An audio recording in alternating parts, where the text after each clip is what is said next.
it feels like they take a lot from your history and also your workouts, and just I guess what is it like to sort of be a bit of a blueprint while you're also.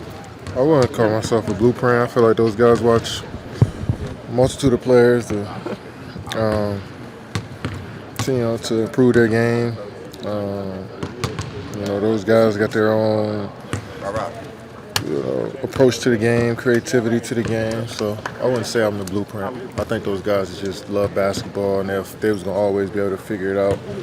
And you're seeing it now. Kevin, is it weird for you that you haven't faced them? I know you played them last week in the preseason game, but is it weird that you haven't faced them in 5 years? No. We had a lot of tough battles together, so nah. I mean, but it would be exciting playing here for their home opener. It's always cool playing in the crypto. But it's gonna be fun tonight. I wouldn't say I was surprised that I haven't played them in 5 years. It is what it is.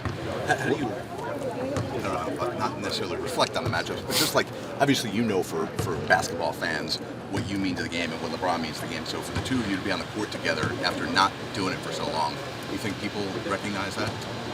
To be honest, I don't really think it's that big of a deal. I mean, LeBron is the all-time great player and solidified himself as top 2 players of all time. So every time he steps on the court, no matter who it's against, especially at age 40, it's going to be talked about. So, when you go down and play Clippers with Kawhi, or, you play Victor Wembanyama for the first time, I just think LeBron is such a big draw that every game is important to him. He's not 40 yet, right? Well, ain't he turning 40 this year? sorry, Brian. Not yet. A few years. How do you think? Oh, I'm sorry. Go ahead. I was saying, how do you think you two have brought the best out of each other? I just think we had great teams. We battled at a perfect timing in the finals, which brings the best out of everybody. So there's a mutual respect there for each other's game. So that usually just brings the best out of everybody. Just FYI, Kevin, he's closer to 40 than you are. Yeah. And he's still playing at that level. It's incredible, and it's inspiring a lot of players, a lot of young and old players to do the same thing. How do you wrap your head around, 5 years is always a long time, just how much change there's been from what he's experienced and you've experienced since that last match? Yeah, I mean, the world evolves pretty fast. We went through a pandemic and everything through there. Like, the NBA has turned over so much since then. But that's just what happens when you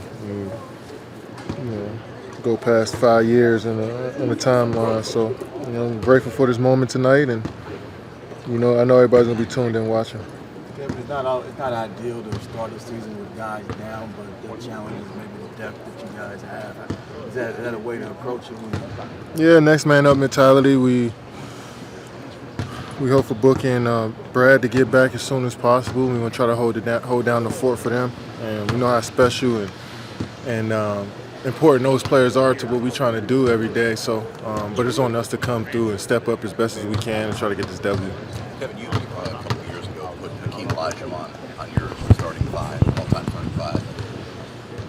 What will it mean to you when you pass a guy that you consider to be the guy in your starting 5 on the scoring list? It's cool to be amongst the greats and be mentioned with the greats, and I think that just comes with longevity in the game. And Hakeem is somebody who, made his mark on the league and the culture of sports in general. So something I can't compare to at this point. So I just keep striving to be better and realize it's a honor and a privilege to be. Mentioned with the greats and to be amongst the greats. So, I got to conduct myself in the right way. What did you learn with Chet? Go ahead. Just his love for the game, his passion for getting better, and his enthusiasm. You just feed off of that stuff. So, I worked out with young players, and I'm sure the narrative is that they learn from me, but for the most part, I really think I took a lot of stuff from them, their energy, their enthusiasm.